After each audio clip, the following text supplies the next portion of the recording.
ஒரு நாள் நாரதர் வந்து கிருஷ்ணர் கிட்ட போயிட்டு, "கிருஷ்ணா, இந்த உலகத்திலே மிக சிறந்தது என்ன?" அப்படின்னு கேட்கும்பொழுது, கிருஷ்ணர் வந்து நாரதர் கிட்ட என்ன சொல்றார்ன்னா, "இந்த உலகத்திலே மிக சிறந்தது வந்து யார் ஒருத்தர் வந்து பக்தர்களுடைய சங்கத்தை பெறுறாங்களோ, அது மட்டும் இல்லாம அந்த பக்த சங்கத்தில என்னுடைய நாமத்தை வந்து உச்சரிக்கிறாங்களோ, அவங்க தான் வந்து இந்த உலகத்திலே மிக சிறந்தவங்க. அதே பட்சத்தில மிக அதிர்ஷ்டம் வாய்ந்தவங்க."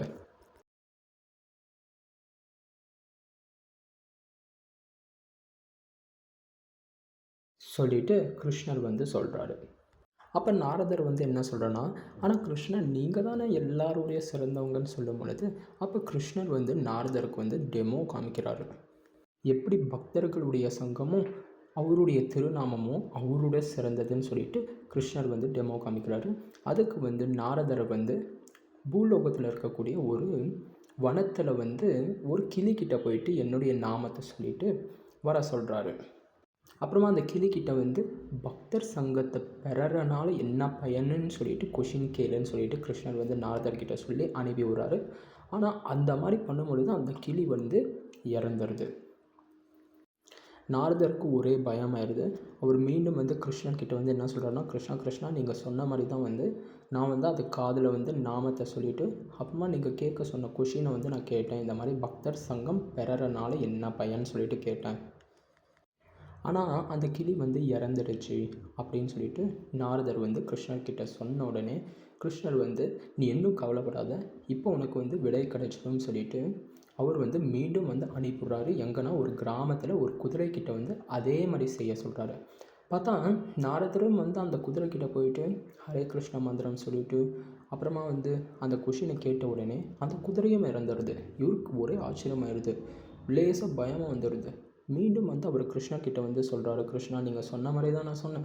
ஆனால் மீண்டும் வந்து அந்த கிளி இறந்த போலே இந்த குதிரையும் இறந்துடுச்சு." அப்படின்னு சொல்கிறாரு. அப்புறமா வந்து கிருஷ்ணர் வந்து சொல்கிறாரு, "இந்த வாட்டி உனக்கு கன்ஃபார்மாக வந்து விடை கிடைச்சிடும்.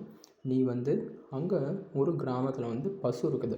அதே கிராமத்தில் நீ அந்த பசுக்கிட்ட போயிட்டு இந்த 2 விஷயத்தையுமே சொல்லுன்னு." சொல்லும் பொழுது நாரதரும் போயிட்டு பயத்தோட போகிறாரு. இந்த வாட்டி பசு வேற, இது வந்து சப்போஸ் இறந்துடுச்சுன்னா இருக்கிறதுலே ரொம்ப ரொம்ப பெரிய பாவம்னு சொல்லிட்டு ஆனாலும் வந்து கிருஷ்ணர் சொன்னன்ற காரணத்தினால அவர் பசுக்கிட்ட போயிட்டு ஹரே கிருஷ்ண மந்திரத்தை சொல்லிவிட்டு அதே கொஷினை வந்து கேட்குறாரு. பக்தர் சங்கம் பெறறனால என்ன பயன்? அந்த பசுவும் இறந்துடுது. நாரதருக்கு பயம் வந்துடுது. அவர் கிருஷ்ணர்கிட்ட வந்து அழ ஆரம்பிச்சிடுறாரு. ஆனால் கிருஷ்ணர் இந்த வாட்டி வந்து ஷூரிட்டி தராரு. "நீ வந்து இந்த வாட்டி அந்த அரசருடைய பிள்ளைக்கிட்ட போயிட்டு சொல்லி இந்த வாட்டி கன்ஃபார்மாக உனக்கு விடை கிடச்சிடும்னு சொல்லிட்டு அனுப்பி வைக்கிறாரு. இப்போ தான் நாரதருக்கு இருக்கிறதுல இன்னும் பயம் ஜாஸ்தியாக இருக்குது.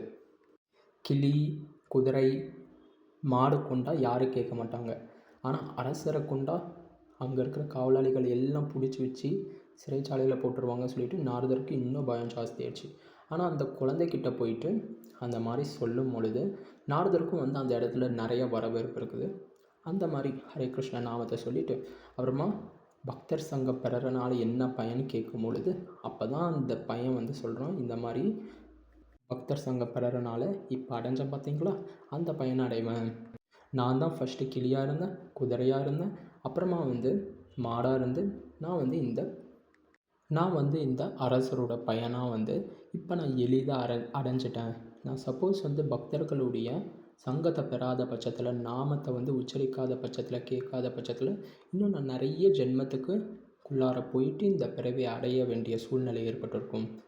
மனித பிறவினால் மட்டும்தான் வந்து நம்ம கிருஷ்ண பக்தியை வந்து செய்ய முடியும் அண்டு நம்ம கிருஷ்ணரை வந்து அடைய முடியும் என்ற காரணத்தினால இந்த பிறவியை உங்களோட சங்கத்தினால நான் எளிதாக அடைஞ்சிட்டேன்னு சொல்லிட்டு அந்த குழந்தை சொன்ன உடனே தான்